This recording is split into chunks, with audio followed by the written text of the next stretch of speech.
বিশ্বকবি কবিগুরু রবীন্দ্রনাথ ঠাকুরের শেষের কবিতা থেকে একটা কবিতা আবৃত্তি করে শোনাচ্ছে। কবিতার নাম পথের বাঁধন। পথ বেঁধে দিল বন্ধনহীন গ্রন্থি, আমরা দুজন চলতি হাওয়ার পন্থী।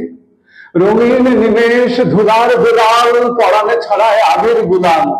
উড়না উড়ায় বর্ষার মেঘে দিগঙ্গনার নৃত্য, হঠাৎ আলোর ঝলকানি লেগে ঝলমল করে চিত্ত।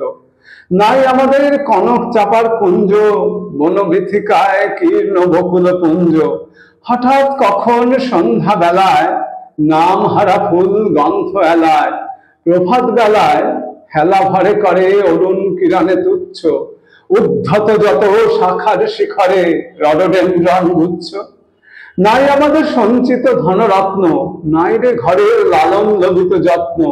পথ পাশে পাখি পুচ্ছ নাচায়, বন্ধন তারে করি না খাঁচায়। ডানা মেলে দেওয়া মুক্তি প্রিয়ের কুজনে দুজনে তৃপ্ত, আমরা চকিত অভাবনীয় কচিত কিরণে দীপ্ত।